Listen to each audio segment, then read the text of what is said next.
Welcome back to another episode of Michael's Apartment, the show that keeps you up to date on everything Michael's apartment.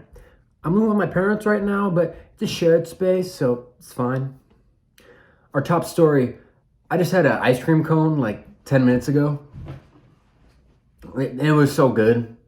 It was so good. Our next story, I was in the newspaper this week. Yeah, so I ran a 5K, and at the event, a photographer came up to me and he said, "Hey, can I take your photo?"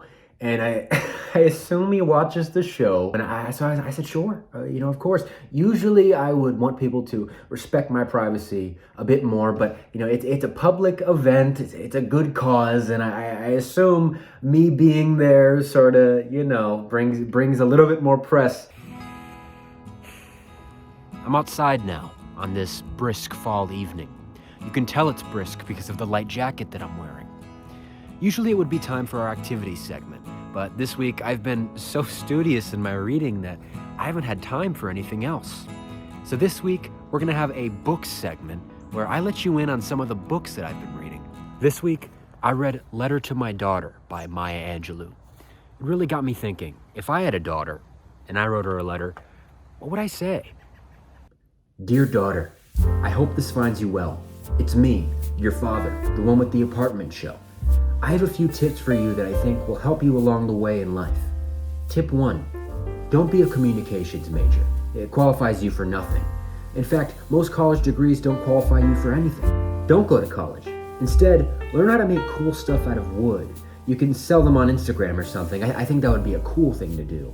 Unfortunately, I can't do that because I'm afraid of knives and saws. I don't want to mess up and be cut. I also don't have the focus to be using tools like that. LOL. Anyways, I had more to this list, but I forgot about it because I just have so much on my mind. I feel like I could go on Survivor, but I also feel like I could do Love Island. Would I have to bang people on camera for Love Island? I should figure that out before I go ahead with the application process because I don't want to get on the show and be shocked when they ask me to whip it out. I've actually never seen that show before. Is it still on? Anyways, love, your father. Halloween was last weekend, so I think it's fitting to have a Halloween segment to talk about Halloween. On Halloween, I saw way too many people dressed up as the characters from Scooby-Doo.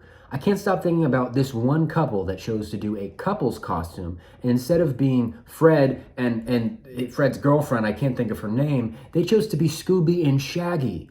Now this confused me because are you guys just platonic friends, or are you implying that Scooby and Shaggy are banging? I have a problem with that, and not because both characters are boys. I am an ally through and through. It is because that one of them is a dog. So if things got frisky at the bar on Halloween and they went home, are we making sure that the costume's off first? Or like, we're almost at the end of the show. So now it's time for Michael's final thoughts. I want to start getting sponsors for Michael's apartment. More specifically, I want Swiffer to sponsor me. I use my Swiffer all the time to clean because, as you know, cleanliness is very important to me. I think it would be cool to have a sponsor. It could be Michael's apartment, presented by Swiffer.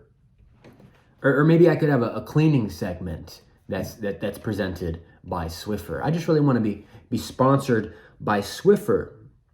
I think it would be beneficial for both of us. I could get a cool sponsor, and they could tap into the market of people who like to watch apartment YouTube shows.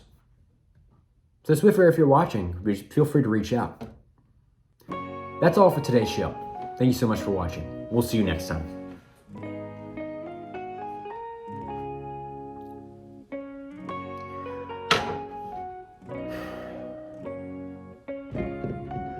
I am thirsty.